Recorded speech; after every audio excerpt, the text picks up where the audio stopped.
आत्मबंधन दोस्तों। आज की स्वाध्याय श्रृंखला में आप सभी का स्वागत है और दिल से आभार यहाँ उपस्थिति के लिए। तो आज हम जानेंगे कि अपनी शक्तियों का विकास हम सही तरीके से कैसे करें और प्रार्थनाएं कैसी होनी चाहिए। आज के स्वाध्याय में आज हम ये जानेंगे।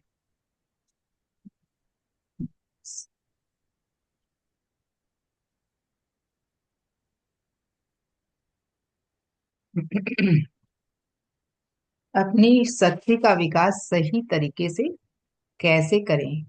अब हम बिल्कुल अंत की ओर आ गए हैं। हो सकता है आज कंप्लीट भी हो जाए। तो जीवात्मा जगत में और पृथ्वी पर भी विद्युत शक्ति होती है जिसे आप देख नहीं सकते। तो फ्रेंड्स, हम सभी के अंदर ये शक्ति है। इलेक्ट्रिकल पावर हमारे अंदर इतनी है कि पूरे साल भर हमारे अंदर जितनी इलेक्ट्रिकल एनर्जी है उससे पूरे कोलकाता में जो बिजली की सप्लाई होती है वो पूरी की जा सकती है। तो जिसे आप देख नहीं, लेकिन हम देख केवल नहीं पाते हैं। तो हमारे अंदर इतनी विद्युत शक्ति है। पृथ्वी पर यह शक्ति आपकी बहुत मदद करती है और यह फोन, रेडियो अथवा टीवी के जरिए संदेश प्राप्त करने में आपकी मदद करती है। इंसान का दिमाग फोन, रेडियो अथवा टीवी के जैसा ही होता है। पृथ्वी पर हाँ कुछ यार, लोगों ने संदेश प्राप्त करने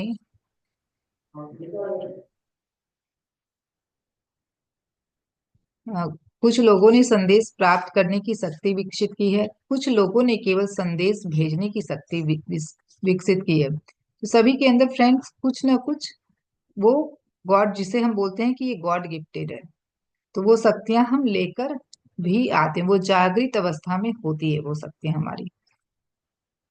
कुछ लोगों ने केवल संदेश भेजने की शक्ति विकसित की है, कुछ लोगों ने दोनों शक्तियां संतुलित रूप से विकसित की है।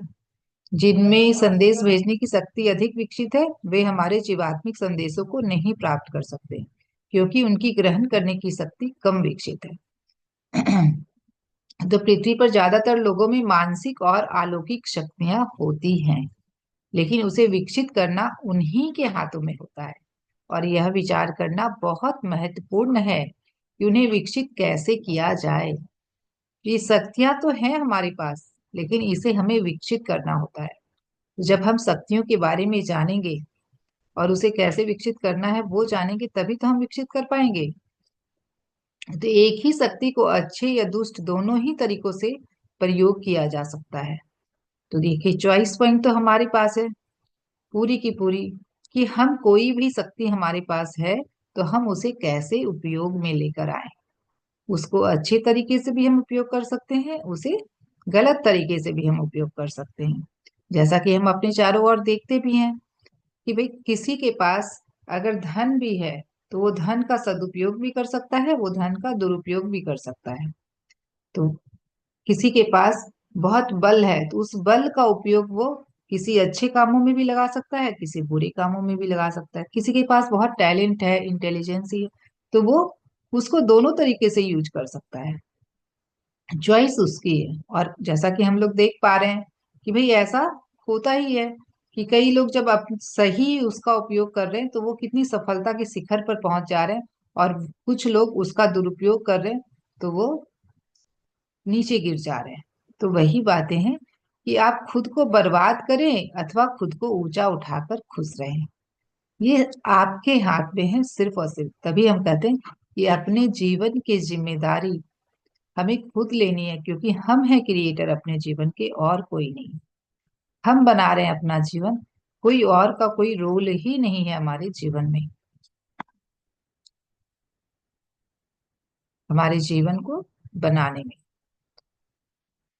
तो कभी कभी आपको कुछ चीजों के बारे में बताने अथवा कुछ सवालों के जवाब देने की हमें अनुमति नहीं होती, इसलिए कृपया हमें ऐसे सवाल बार बार पूछकर जवाब देने के लिए बाध्य ना करें। तो फ्रेंड्स, उन्हें अच्छा नहीं लगता जब हम कोई सवाल करते हैं और वो जवाब नहीं दे पाते हैं, क्योंकि कुछ सवाल है जो उन्हें उच्च शक्ति से मना होता है। जो सर्वोत्तम शक्ति है उनकी तरफ से उनके भी कुछ नियम होते हैं, वो नियम के खिलाफ नहीं जाते हैं। उन्हें कुछ सवाल, जैसे भाई अब कोई पूछ ले मेरी मृत्यु कब होगी, मृत्यु क्यों क्यों होगी, क्यों होनी चाहिए मृत्यु, होनी ही नहीं चाहिए। तो इस टाइप के सवाल जो हैं वो बोलेंगे कि कैसे हम इसके जवाब दे सकते हैं। वो नहीं बता सकते आपको आपका मृत्यु का। पृथ्वी पर हर कोई पाप करता है, ऐसा कोई नहीं होता जिसने पाप ना किया हो। बस उनके स्तर अलग अलग होते हैं। तो इस पृथ्वी पर जब हम आते हैं रहते हैं तो हम जो कर्मों के खेल में उलझ जाते हैं, यही है पाप। तो कोई थोड़ा कर रहा है, कोई ज्यादा कर रहा है। तो कुछ लोग कुछ कम पाप करते हैं, कुछ थोड़ा अधिक करते हैं, और कुछ लोग पाप करने की सीमाएं लांघ देते हैं। तो इसलिए यदि आपसे एक छोटा सा भी पाप हो जाए तो आपको अपने कर्मों के जरिए उसका हिसाब चुकाना होता है। इस मामले में हम कुछ नहीं कर सकते। उसमें आपको जीवात्मा जगत से कोई हेल्प नहीं मिल सकती है। वहां पर कोई ईश्वर आपकी हेल्प नहीं कर सकते, क्योंकि जो कर्म हमने किए हैं, जो हमने पाप किया है, उसका तो हमें फल, उसका हिसाब तो हमें चुकाना ही होगा। ये हो सकता है कि भाई थोड़ा कम और अधिक हो। अगर आपको सही में पश्चाताप हो उस बात के लिए, सबसे पहले तो रियलाइजेशन हो कि हाँ मेरे से कुछ पाप हुआ है, मुझसे कुछ ऐसे कर्म हुए जो मुझे नहीं करने चाहिए।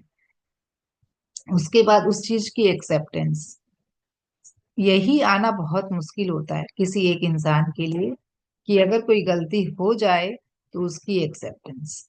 तो सबसे पहले रियलाइजेशन, फिर एक्सेप्टेंस कि हाँ मुझसे हुआ है, तभी तो हम उसके लिए पश्चाताप कर पाएंगे। और जब हम पश्चाताप करते हैं तब वहां पर हमारी जो है सजा, जो सजा बोल लीजिए या जो भी, उसके बदले में हमें जो हिसाब चुकाना है वो कम हो जाता है। आपको ये अच्छी तरह समझ लेना चाहिए कि हम आपको सजा से बचा नहीं सकते। इसी कारण कभी कभी हमें कुछ लोगों की मदद करने से इनकार करना पड़ता है। हम ऐसे लोगों की मदद करने को सबसे ज्यादा इच्छुक होते हैं जो भले और निर्दोष हों, अथवा पृथ्वी पर बुरे लोगों द्वारा प्रताड़ित किए गए हों। तो फ्रेंड्स, कोई जो भली आत्माएं हैं, जो निर्दोष हैं लेकिन वो कमजोर है, वो सोचती हैं कि भगवान मेरी तो मदद करे, तो अवश्य उनको मदद मिलती है। उन बुरे लोगों के द्वारा जो प्रताड़ित किए जाते हैं, उनको वो मदद देने के लिए बहुत इच्छुक हैं, बहुत इच्छुक रहते हैं। लेकिन वहां पर वो डायरेक्टली कोई आपकी हेल्प नहीं कर सकते कि आया और आपको उस जो भी आपके साथ बुरा करा उस इंसान को आपकी लाइफ से ले गया, ऐसा नहीं कर सकता है। वहां पे वो आपको मार्गदर्शन दे सकते हैं, आपको गाइड कर सकते हैं, आपको किसी माध्यम से, वो खुद तो आपको नहीं बोल सकते लेकिन वो किसी माध्यम से आपको वो गाइडेंस जरूर दे सकते हैं। तो यदि हम आपकी मदद करने या आपका मार्गदर्शन करने से इनकार करें तो यह जानने का प्रयत्न कीजिए कि आपने कौन से पाप किए हैं, और फिर उनके लिए सच्चे मन से पश्चाताप कीजिए, ताकि हम भविष्य में आपका मार्गदर्शन कर सकें। तो जो भी हमारी लाइफ में घट रहा है, जो भी हमारे साथ कुछ बुरा भी हो रहा है, तो कोई ना कोई हमारे कर्मों का ही वो फल है। तो अगर हम ऐसा सोच कर पश्चाताप करते हैं कि भाई मैंने मैंने शायद कुछ ऐसा किया है, मेरे से भी कुछ गलतियां हुई हैं, उसकी वजह से मुझे आज ये सहना पड़ रहा है या झेलना पड़ रहा है, तो उसके लिए वो रिग्रेशन, कि मैं आगे तो ऐसा बिल्कुल भी नहीं करूंगी, मैं आगे ऐसा कोई भी काम नहीं करूंगी जिसकी वजह से किसी को भी तकलीफ पहुंचे, किसी भी आत्मा को चोट पहुंचे। तो वहां पर क्या है कि सही पश्चाताप है। तो वहां पर वो फिर आपको गाइड करते हैं कि आगे क्या करना है, कैसे करना है, कैसे आगे बढ़ना है, कैसे अपने आत्मा का विकास करना है। तो केवल नकारात्मक आत्माएं ही बहकाकर और गलत मार्गदर्शन देकर आपको निराश कर देना चाहती है, लेकिन अच्छाई की ओर अच्छा और दुष्टता की ओर दुष्ट आकर्षित होता है। इसलिए अच्छा बनने की पूरी कोशिश करें और ईश्वर जरूर आपकी मदद करेंगे। तो ऐसा नहीं है, हर इंसान के लाइफ में हर तरह के लोग आएंगे, कुछ बुरे लोग भी आएंगे, वो आपको डोमिनेट भी करेंगे, लेकिन वहां पर हमें इतना जागरूक रहना है, इतना सतर्क रहना है कि हमें क्या करना है, हमें अपने दिमाग से काम लेना है। हमें अपनी सोच और बुद्धि विवेक से काम लेना है कि हमें क्या करना है। कोई अगर कहे कि अरे तुम्हारे साथ इतना बुरा हुआ, उसने तुम्हारे साथ अच्छा नहीं किया, तुम भी उससे बदला लो, तो क्या हम वैसा ही करें? तो बिल्कुल भी नहीं। हमें वैसे प्रभाव में नहीं आना है। हमें अपनी वहां पर विवेक और बुद्धि से काम लेना है कि मुझे क्या करना है, मुझे क्या करना अच्छा लगता है, मैं वो करूंगी।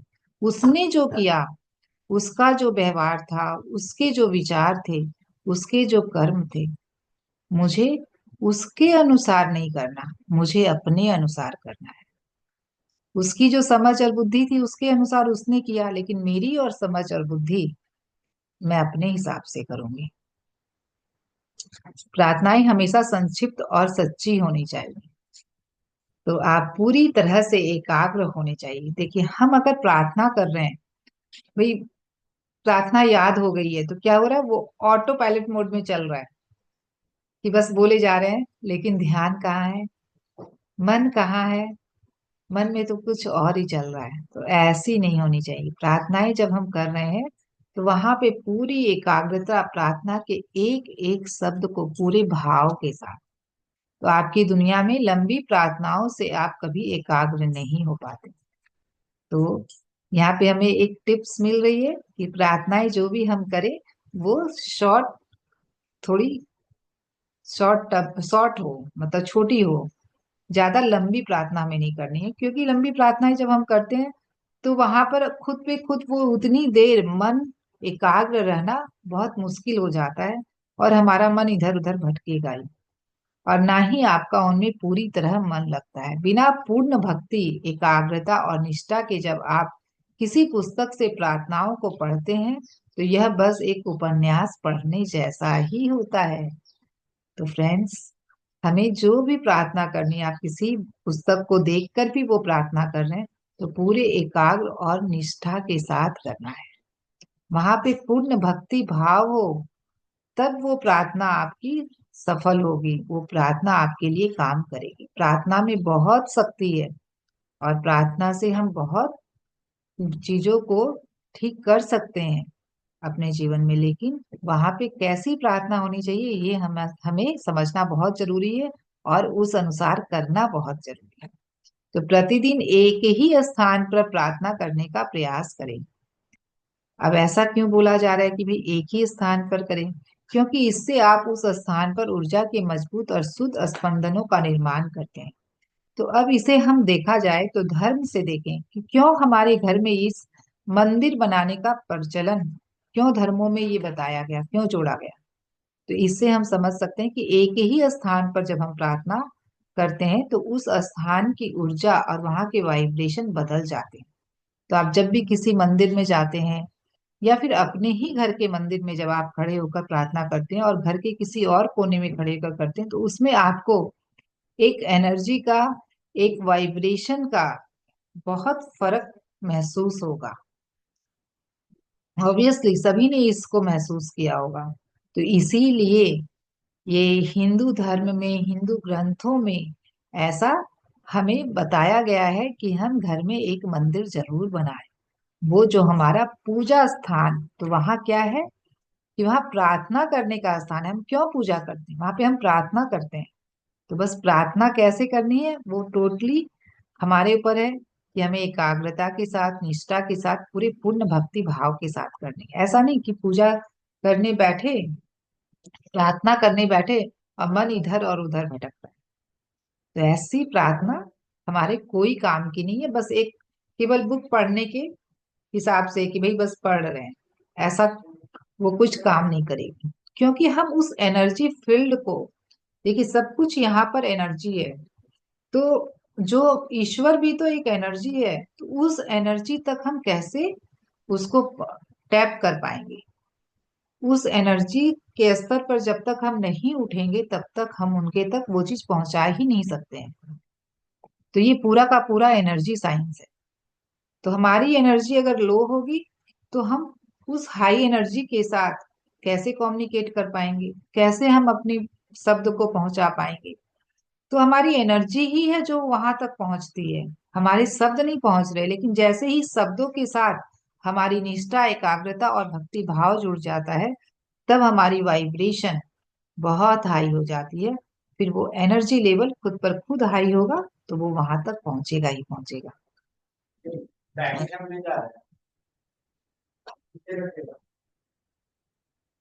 हर जगह ईश्वर की जगह है, इसलिए आप संक्षिप्त प्रार्थनाएं कहीं भी कर सकते हैं, यहाँ तक कि यात्रा करते हुए भी। देखिए, प्रार्थनाएं हम हर जगह कर सकते हैं।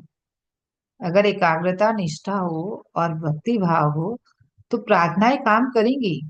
लेकिन एक स्थान पर करने के लिए इसलिए बोला गया है क्योंकि वहां का, उस जगह की जब एनर्जी बदल जाएगी तो वहां पर जाते ही आपको एक मदद मिलती है अपने वाइब्रेशन को हाई करने में, अपनी एकाग्रता को बनाए रखने में। इसीलिए एक स्थान को चुना गया है कि जैसे जैसे उस जगह पर हम डेली प्रार्थना कर रहे हैं तो उस जगह का एनर्जी फील्ड जो है वो बदल जाता है। लेकिन हमें संक्षिप्त प्रार्थनाएं हर जगह करनी है। अब हम रास्ते में जा रहे हैं, कहीं जर्नी में जा रहे हैं, तो वहां पर भी हम, हमारा प्रचलन है ना कि पहले हम गणेश जी को सुमिर ले कि भाई हमारी यात्रा सफल हो, हमारी यात्रा शुभ हो। तो जैसे हम लोग एंजल्स को बोलते हैं कि हमारी यात्रा शुभ हो, तो उसी यही है प्रार्थना। तो बस आप में आस्था होनी चाहिए, यहाँ तक कि यदि आप सड़क से एक पत्थर उठाते हैं। देखिए, अब यहाँ पे मूर्ति पूजा का की बात को कैसे स्पष्ट किया गया है कि उसे धोते हैं और मेज पर रखकर सच्चे मन से उसकी पूजा करते हैं, तो आपकी प्रार्थनाओं से अच्छे स्पंदनों का निर्माण होता है। और ये स्पंदन पत्थर द्वारा अवशोषित कर लिए जाते हैं। देखिए, नेचुरल पत्थर, नेचुरल किसी भी चीज में हर एक कण में कॉन्सियसनेस है। तो वो कॉन्सियसनेस क्या है, वो अब्जॉर्ब करती है एनर्जी को। तो एक पत्थर को भी पूजा जाए तो वो भी भगवान बन जाते हैं। क्यों? क्योंकि वो हमारे स्पंदनों को अवशोषित कर लेते हैं और उनमें भी वो कॉन्सियसनेस जागृत हो जाती है। क्या हो रहा है कि हर एक में कॉन्सियसनेस है, लेकिन वो सुप्त अवस्था में है। लेकिन जब वो हमारे वाइब्रेशन को एब्जॉर्ब कर रहे हैं तो वो भी एक्टिव हो रहे हैं। हम बोलते हैं ना कि भाई पूजा करते करते तो जैसे कबीरदास जी का बहुत अच्छा दोहा भी है इसमें, अ, पत्थर पूजे करके कुछ है, मुझे ध्यान नहीं आ रहा है, लेकिन बहुत सुंदर दोहा है इस पर। तो एक पत्थर को भी वो भगवान का दर्जा, तो ये जो मूर्तियां बन रही हैं, हर जगह हम मूर्ति लगा रहे हैं, तो उसका, उसकी प्राण प्रतिष्ठा करवाई जाती है। तो ये प्राण प्रतिष्ठा क्या है? वही है कॉन्सियसनेस को जगाना, कॉन्सियसनेस को एक्टिव मोड में लेकर आना। तो उस, जैसे ही प्राण प्रतिष्ठा होती है, आप देखते हैं कि मूर्ति ऐसी ही लगती है कि उसके अंदर जान आ गई है। हम बोलते भी ऐसा लग रहा है कि वाह, एकदम रियल है, लग रहा है कि कोई वहां पे वास्तव में खड़ा है। तो ऐसा क्यों है? यही रीजन है उसका। तो आपकी ओर प्रावर्तित होकर यह स्पंदन आपको मानसिक शांति, बुद्धिमता और आत्मा की शुद्धता भी प्रदान करते हैं। तो किसी भी चीज को हम जब जो दे रहे हैं वो हमारे पास रिटर्न बैक आता है। तो रिटर्न बैक आ रहा है तो क्या हो रहा है कि जब हम सच्ची प्रार्थनाओं से उस पत्थर और स्थान के आसपास अच्छे स्पंदनों का निर्माण कर रहे हैं, तो वो स्पंदन जो है, वो वाइब्रेशन जो है, क्योंकि वो एक शुद्ध वाइब्रेशन है, एक अच्छी वाइब्रेशन है, तो वो हमें वहां पे पीस, बुद्धिमता और हमारी आत्मा को शुद्धि प्रदान कर रहे हैं। बस ईश्वर में पूर्ण आस्था रखिए, संपूर्ण रूप से एक सच्चा और नेक जीवन व्यतीत करें और आपकी प्रार्थनाएं चमत्कार कर देंगी। तो यस फ्रेंड्स, हमारी प्रार्थनाओं में ये शक्ति है कि वो चमत्कार कर सकती हैं। लेकिन प्रार्थनाएं कैसी होनी चाहिए कि हम पूर्ण आस्था के साथ करें, हम एकाग्रता के साथ करें, हम भक्ति भाव के साथ करें। हमारी भावनाएं बहुत इंपॉर्टेंट है। अगर हम पूरी भावनाओं के साथ करेंगे तो वो प्रार्थनाएं जरूर काम करेंगी। चलिए, नेक्स्ट भी हम लोग कर लेते हैं। अहंकार मनुष्य को आध्यात्मिक अवनति की ओर ले जाता है। ईगो, तो ये ईगो जो है ये ईगो से ही हमारा ये जो मैटर फॉर्म दिख रहा है ना, तभी हम मैटर फॉर्म में रह पा रहे हैं।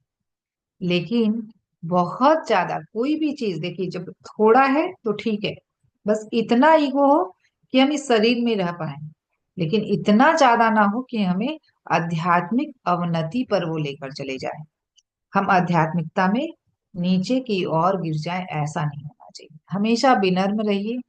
कभी यह मत सोचिए कि आपकी मदद के बिना कोई असहाय हो जाएगा।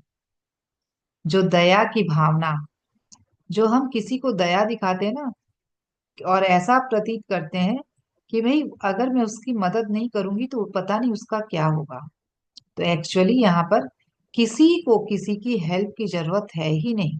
ये बात बहुत अच्छी से समझाई गई है। हर जरूरतमंद की मदद के लिए ईश्वर होते हैं।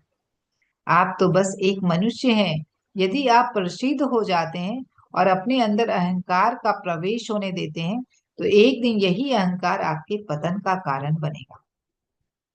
इसलिए कभी अहंकारी मत बनिए। यदि आपके मन में अहंकार आ जाता है, तो आप सरल तरीके से सोच नहीं सकते। आप बहुत सी गलतियां करते हैं और आध्यात्मिक रूप से नीचे गिर जाते हैं। यदि आपका सर हवा में है, तो इसमें बस हवा ही भरी रहेगी और कुछ भी नहीं। तो अगर हमारे अंदर इतना ज्यादा अहंकार आ जाए, अहम आ जाए कि मैं ही सब कुछ हूँ, मैं जो चाहे सो कर सकता हूँ, मैं ही उसकी मदद कर सकता हूँ, मेरे पास इतना धन है, मेरे पास सारी चीजें हैं जिसकी वजह से मैं उसकी मदद कर सकता हूँ, तो ऐसा कुछ भी नहीं। क्योंकि वहां पर आपकी जब अहम आ जाता है, तो वहां पर विवेक और बुद्धि समाप्त हो जाती है। तो अहम हमारे अंदर के विवेक और बुद्धि को मार देता है। तो यही बात यहाँ पे कही जा रही है कि आपका सर हवा में है, तो आपके अंदर इतना अहम आ जाए, तो बस उसमें क्या होगा, और कुछ भी नहीं होगा। कोई बुद्धि नहीं होगी, कोई विवेक नहीं होगा, केवल हवा ही भरी होगी। आप में कोई समझदारी नहीं हो। यकीन मानिए, कोई आपके बिना असहाय नहीं होता। असहाय तो सर्वशक्तिमान ईश्वर के बिना आप हो जाएं। तो अगर हम इतना ज्यादा अहम अपने अंदर ले आए, तो वो हमें नीचे की ओर, हमारे पतन की ओर लेकर चला जाए। क्योंकि उस अहम में हम अपना भी भला नहीं सोच पाएंगे, हमें क्या करना है वो भी हम नहीं समझ पाएंगे, तो हम दूसरों की क्या मदद करेंगे, हम खुद ही अपने आप को बर्बाद कर लेंगे। तो इसीलिए हमें अहम नहीं रखना है। और किसी को कुछ मदद भी करें तो इस भाव से नहीं कि मेरे पास है, मैं कर सकता हूँ, मैं एक माध्यम हूँ। करवा तो वो रहा है, वो कर सकता है, वो सर्वशक्तिमान है, उसकी ही प्रेरणा से मैं कर पा रही हूँ। ऐसा इंसान को अपने भाव, अपनी सोच रखनी।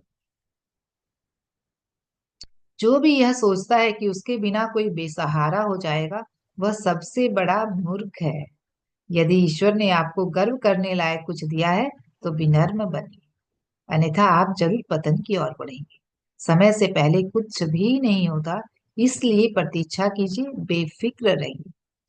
तो जब भी हम किसी के भी जीवन में दुख देख रहे हैं, तकलीफ देख रहे हैं, और वहां पर हम क्या हो रहे, अनबैलेंस हो जा रहे हैं, बहुत ज्यादा हमारे अंदर उग्रता आ रही है कि मैं क्या करूं जो उसके जीवन से वो दुख चला जाए। मैं क्या करूं, जैसे नियर एंड डियर वंस की बात कर रही हूँ, कि आपके बहुत ज्यादा नियर एंड डियर वंस है और उनकी लाइफ में कुछ दुख और तकलीफ है, तो वहां पर हम क्या करते हैं, वहां पर हम विनम्र नहीं रहते, वहां पर हमारे अंदर एक उग्रता आ जाती है, एक हड़बड़ाहट आ जाती है कि मैं क्या करूं, कैसे क्या करूं कि उसके जीवन से ये दुख चला जाए, उसे मेरी मदद की जरूरत है, मैं मदद करूंगी तभी वो उससे निकल पाएगा।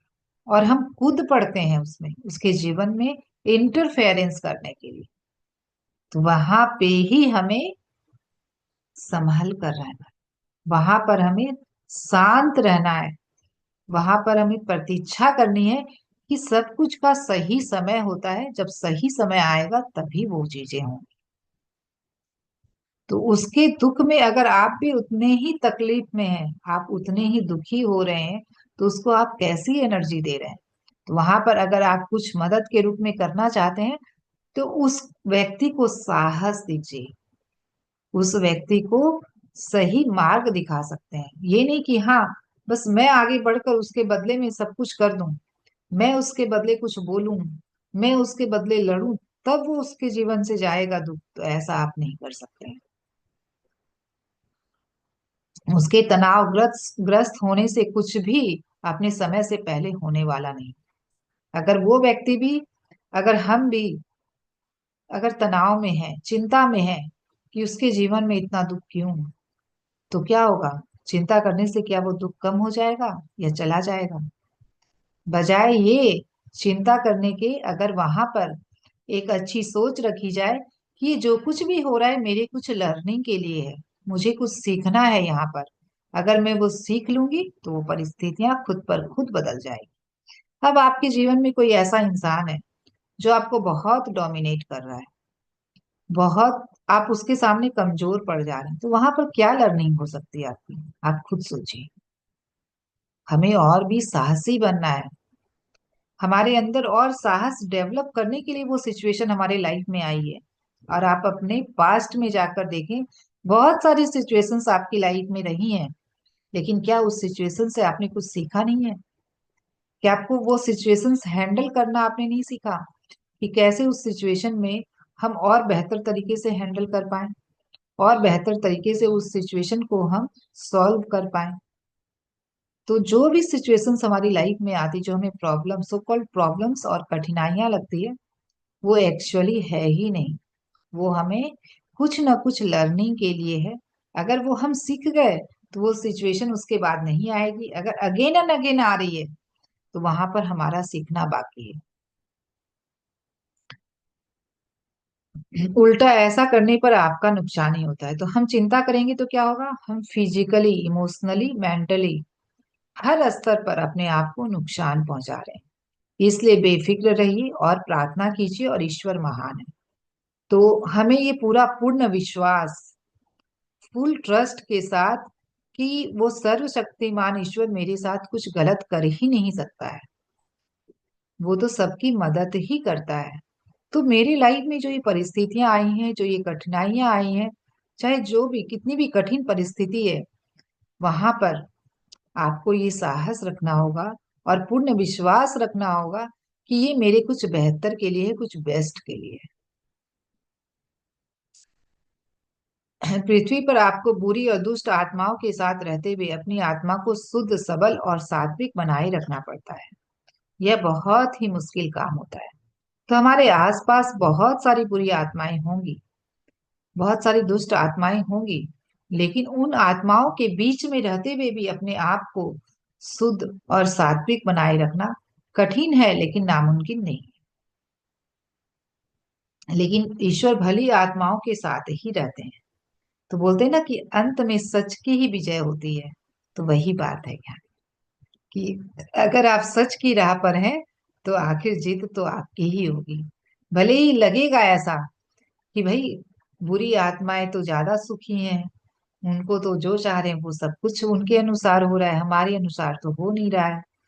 तो लेकिन अगर आप उस सच्चाई पर डटे रहे तो अंत में जीत आपकी ही है। और यदि उन्हें उनकी रक्षा की आवश्यकता होती है तो वे उनकी देखभाल करते हैं। दूसरों की परवाह कीजिए और उनके प्रति मन में प्रेम रखिए। पृथ्वी पर कष्ट झेलने के बाद भी हमेशा अच्छे बने रहने की सच्ची इच्छा मन में रखिए। तो यहाँ पर जब हम भौतिक सुख की लालसा में आ जाते हैं तो क्या करते हैं कि कोई हमारे साथ बुरा कर रहा है तो हम भी बुरा करें। तो हो सकता है कि उसकी बुराई हमें कुछ कष्ट दे रही है, लेकिन उस कष्ट को भी हमें झेलते हुए अच्छा बने रहना है, सच्चा बने रहना है। हमें डगमगाना नहीं है, हमें अपनी राह नहीं बदलनी है, हमें अपना सच्चापन नहीं छोड़ना है। आज हमारा लास्ट ही हो जाएगा, ये एंड है। अपने पापों का हिसाब चुकाने से बच नहीं सकते। तो फ्रेंड्स, जो भी कुछ कर रहा है, कोई बुरा कर रहा है चाहे कोई अच्छा कर रहा है, वो किसी और के लिए नहीं कर रहे, आप खुद के लिए कर रहे हैं। तो उसका हिसाब तो उसको चुकाना ही है।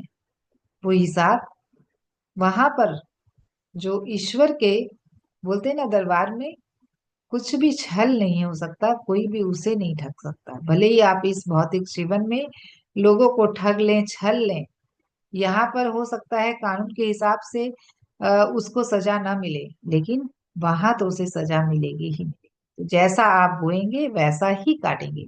ईश्वर का न्याय पूर्णतः सही होता है।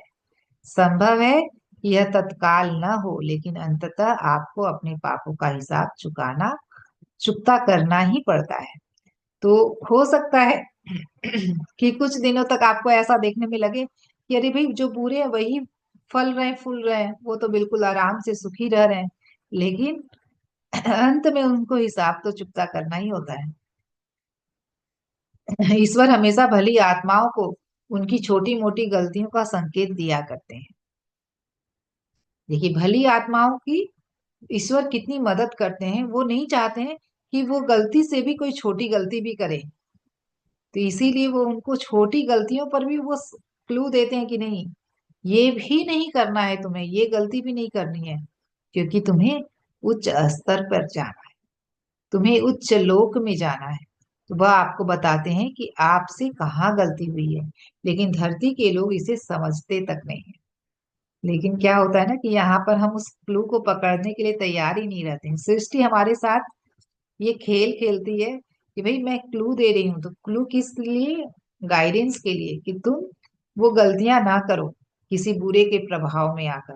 तुम्हें वो नहीं करना है, जो उसका स्तर जो गिरा हुआ है, तुम्हें अपने स्तर को गिराना नहीं है।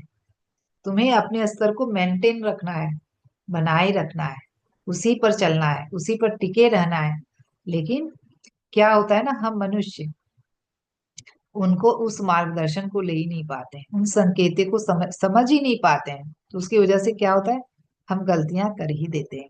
इसलिए रुकने और सुधरने की कोशिश करने के बजाय वे दुष्टता भी की ओर और भी गहरे धंसते चले जाते हैं। तो यही रीजन है कि अभी पृथ्वी पर ज्यादातर बुरी आत्माएं ही हैं, क्योंकि सब बुरी आत्माओं के प्रभाव में आकर वो अपने स्तर को भली आत्माएं भी नीचे गिरा रही हैं। यदि वे अपने दुष्ट कर्मों में असफल हो जाते हैं, तो वे यह नहीं सोचते कि ऐसा होने का अर्थ है कि ईश्वर नहीं चाहते कि उनसे पाप हो। देखिए, भली आत्माएं कुछ दुष्ट कर्म भी कर रही है तो वो उसमें सक्सेस नहीं हो रही है, क्योंकि ईश्वर नहीं चाहते कि आप ऐसे हों, आप ऐसे बने, आप अपने स्तर को नीचा गिराएं। वो आपकी मदद कर रहे हैं कि नहीं, आपको अपने स्तर को, अपने लेवल को मेंटेन करके रखना है। इसके बजाय यह सोचते वे और भी पाप कर्म करने पर उतारू हो जाते हैं कि मैं कितना होशियार हूं, यह दिखाकर रहूंगा। तो वो असफल हो गए तो वहां पर क्या भावना आ गई? अहम आ गया कि नहीं, मेरे अंदर वो टैलेंट है, मैं इतना होशियार हूँ, मैं कोई बेवकूफ नहीं हूँ, मैं कोई मूर्ख नहीं हूँ, मैं ये करके रहूंगा। और वो फिर और भी ज्यादा दुष्कर्म करने में लग जाते हैं। हमें ऐसी आत्माओं पर दया आती है। वे दुष्टता की राह पर इतने दूर निकल जाते हैं जहां से लौटना संभव नहीं होता, और आखिरकार वे खुद को नर्क में पाए। तो फ्रेंड्स, हम ही अपने जीवन में नर्क और स्वर्ग बना सकते हैं, पूरा हमारे हाथ में। तो किस और अपने जीवन को लेकर जाना है, ये पूरी की पूरी चॉइस हमारे हाथ में। केवल चूज हमें करना है कि हमें कैसा होना है, हमें अपने जीवन को कैसा बनाना है, कैसा जीवन जीना है। तो किसी के प्रभाव में आकर नहीं, अपने प्रभाव में रहना है। जीवन हमारा ऐसा हो। तो यस, किन्हीं को कुछ पूछना है, कोई सवाल? नहीं तो हम यहीं पर सेशन को एंड करते हैं। और सभी को बहुत बहुत धन्यवाद। ये हमने एक बुक पूरी कंप्लीट कर ली है आज यहीं पर। हमारे इस बुक का अंत हुआ, और इसका जो भाग 2 है वो हम थोड़ा रुक कर शुरू करेंगे। भाग 2 में सारे प्रश्न और उत्तर दिए गए हैं कि हमारे मन में कई तरह के सवाल उठते हैं। उन सवालों के जवाब हमें यहाँ से तो नहीं मिलते हैं, तो वो सारे सवाल के जवाब यहाँ पर बहुत स्पष्टता से दिए गए हैं। तो इसका जो मैंने पीडीएफ शेयर किया था, भाग 2 इसी से, भाग 1 से ही अटैच है। आप लोग पढ़ भी सकते हो। और इसे हम आगे जनवरी में देखते हैं, शुरू करेंगे स्वाध्याय को। अभी छुट्टियां आ रही हैं नए साल की, तो थोड़ा लोग सबको भाई सेलिब्रेट करने का रहता है कि नए साल का हम लोग सेलिब्रेट करें, कहीं घूमने जाए। तो सब लोग उसमें बिजी रहेंगे, तो थोड़ा हम लोग रुक के ये शुरू करेंगे। थोड़ा एक ब्रेक भी होना चाहिए। चलिए।